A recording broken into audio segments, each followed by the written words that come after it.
मोहतरम मुकाम चौधरी मोहम्मद सरवर खान साहब, साबिक गवर्नर सूबा पंजाब, रहनुमा पाकिस्तान अवामी तहरीक, भरपूर तालियों के साथ उनको वेलकम कीजिए। मोहतरम चौधरी सरवर खान साहब।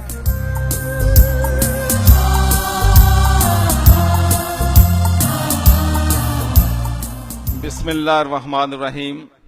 मेहमानान ग्रामी, मेरे भाइयों बहनों, इलेक्ट्रॉनिक और प्रिंट मीडिया के दोस्तों, अस्सलाम वालेकुम।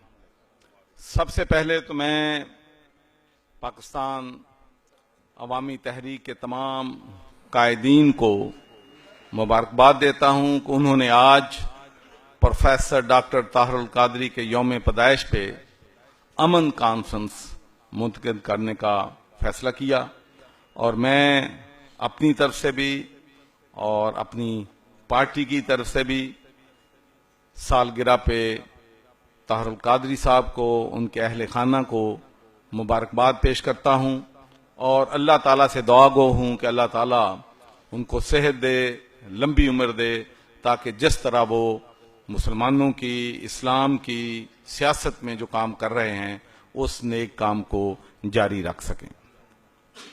बहुत से लोग मुझसे ये सवाल करते हैं, मीडिया में भी, प्राइवेट महफलों में भी, भी तुहाडा ताहिरुल कादरी साहब ना की तल्लक है। ये बड़ा एक चे मगोइयां होंदियां ने, की वजह है? जहाज चाहते ने तो सरवर साहब जाते ने तो ले आते ने, उन्होंने नाल फिर वो सेंटर चाहते ने।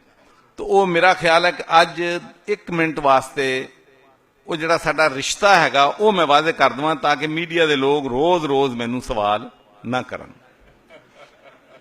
ये जो मेरा रिश्ता डॉक्टर प्रोफेसर ताहिरुल कादरी के साथ है वो एक इज्जत और एहतराम का रिश्ता है, और मैं आपको बताना चाहता हूं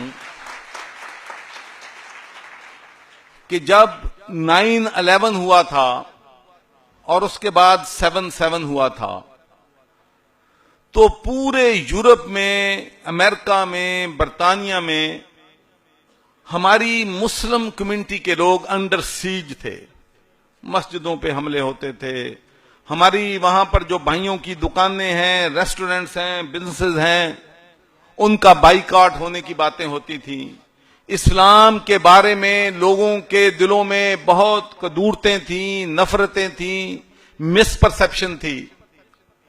और प्रोफेसर डॉक्टर ताहिरुल कादरी साहब पहले शख्स थे जिन्होंने लंदन में बैठकर दहशतगर्दी के खिलाफ फतवा दिया, और जिसके बाद इस्लाम के बारे में लोगों के खदशात जो थे, लोगों की जो मिसपरसेप्शन थी, उसको दूर करने में मदद हासिल हुई।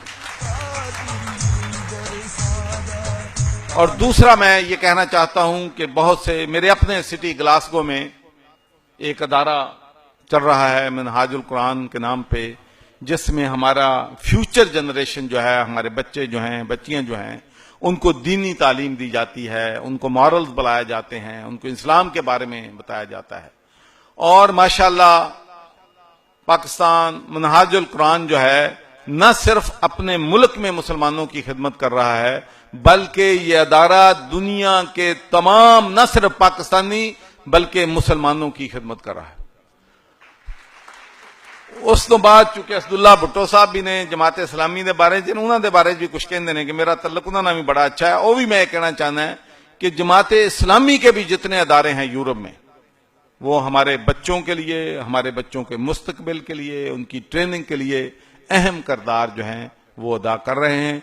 जो भी लोग मुल्क से बाहर, मैं समझता हूं, अपने दीन की खिदमत करते हैं, अपनी कम्युनिटी की खिदमत करते हैं, हमें उनका एहतराम जो है वो करना चाहिए। अब अमन के हवाले से मैं सिर्फ चंद बातें करूंगा क्योंकि वक्त बहुत कम है, मुझे भी एक मीटिंग पे जाना है।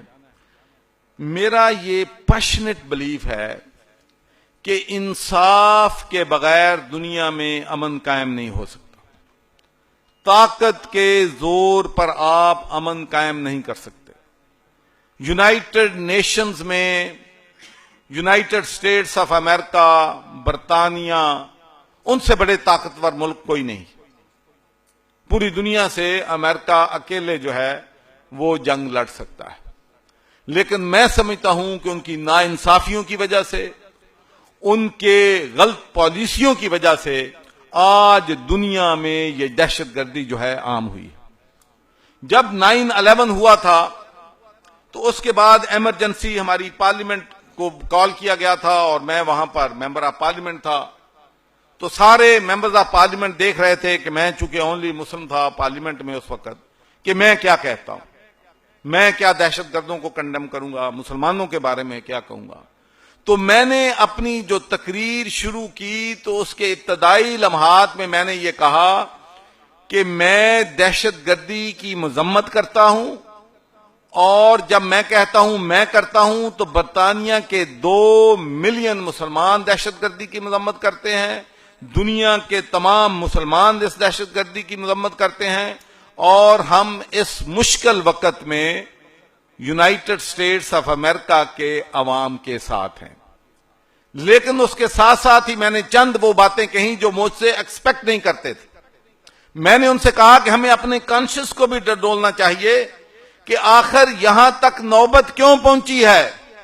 क्या हमारी जो गलत फॉरेन पॉलिसी है बरतानिया की, अमेरिका की और यूरोप की, क्या उस वजह तक से तो नहीं इस हालत तक पहुंची कि लोग अपने आप को अब सुइसाइडल मिशन पे उतरे हुए हैं क्योंकि आप कश्मीर में लोगों को इंसाफ नहीं दे रहे हैं, आप पैलेस्टाइन के लोगों को इंसाफ नहीं दे रहे हैं। और मैं आपको ईमानदारी से कहता हूं कि अगर यूनाइटेड नेशन ने जो तमाम इश्यूज हैं उनके साथ इंसाफ किया होता, कश्मीरियों के साथ जो अक़वाम मुत्तहिदा की करारदादें हैं उन पे अमल किया होता, पैलेस्टाइन पर जो अक़वाम मुत्तहिदा की करारदादें हैं उन पे अमल किया होता, तो ना आज पाकिस्तान दहशतगर्दी का शिकार होता, ना दुनिया दहशतगर्दी का शिकार होती। तो मैं आज भी कहता हूं कि ये फॉरेन जो हमारी बड़ी कुव्वतें हैं उनकी गलत फॉरेन पॉलिसियों की वजह से हालात इस हद तक पहुंचे हैं। लेकिन दहशतगर्दों के लिए मैं ये कहना चाहता हूं कि अगर आप अमेरिका की पॉलिसी से डिसएग्री करते हैं, बरतानिया की पॉलिसी से डिसएग्री करते हैं, इंडिया से डिसएग्री करते हैं, तो क्या इसका मतलब यह है कि आप अपने भाइयों को, बहनों को, स्कूल के बच्चों को कत्ल करना शुरू कर दें? आपने देखा कि आर्मी पब्लिक स्कूल में जिस तरीके से, जिस दरिंदगी के साथ, जिस बर्बरियत के साथ दहशतगर्दों ने हमारे नन्हे मुन्ने बच्चों को शहीद किया, मैं समझता हूं कि इसकी तारीख में मिसाल नहीं होती। और उसके बाद पूरी पाकिस्तानी कौम, चाहे उसका किसी भी पार्टी से ताल्लुक है, अब पूरी पाकिस्तानी कौम इन दहशतगर्दों के खिलाफ मुत्तहिद है, मुत्तफिक है, और इंशाअल्लाह जब तक ये दहशतगर्दी खत्म नहीं होगी पाकिस्तान के 20 करोड़ अवाम जो हैं वो चैन से नहीं बैठेंगे। लेकिन इसके साथ साथ मैं आपको एक और बात भी कहना चाहता हूं। देखें, जब आर्मी पब्लिक स्कूल पे हमला हुआ तो एक वहां पर जो तारीख ये लिखी गई कि जुल्म और बर्बरियत की इंतहा हो गई, लेकिन एक दूसरी तारीख भी रकम हो गई कि स्कूल की टीचर्स ने, स्कूल के प्रिंसिपल्स ने, स्कूल के स्टाफ ने अपनी जानें बचाकर बाहर नहीं फेंके, उन्होंने अपनी जानें दे दी इन नन्हे मुन्ने लोगों की जानें बचाने के लिए। मैं समझता हूं कि उनको जितना भी खराज तहसीत पेश किया जाए वो कम है। और उसके बाद आपने देखा कि हंगू में जब एक दहशतगर्द 1500 बच्चों पे हमले करने जा रहा था तो एतजाज नामी बच्चे ने परवाह नहीं की कि मेरी जान चली जाएगी, वो दहशतगर्द से उलझ पड़ा, उसने अपनी जान दे दी, खुद शहीद हो गया, लेकिन उसने उस स्कूल के 1000 से ज्यादा बच्चों की जान बचा ली। उसने अपनी मां बाप की आंखों में आंसू ले आया, लेकिन उसने स्कूल के बच्चों के वालिदैन पे आंसू नहीं आने देते। जिस मुल्क में, जिस कौम में ये जज्बा हो उनको दुनिया की कोई ताकत शिकस्त नहीं दे सकती। आखिर में इंसाफ के हवाले से मैं कहना चाहता हूं, आपको मालूम है कि 14 लोग यहां पर शहीद हुए और आज तक किसी को इंसाफ जो है नहीं मिला है। तो मैं हुकूमत से फिर मुतालबा करता हूं कि इस मुल्क से जुल्म के निजाम को खत्म किए बगैर आप अमन कायम नहीं कर सकते।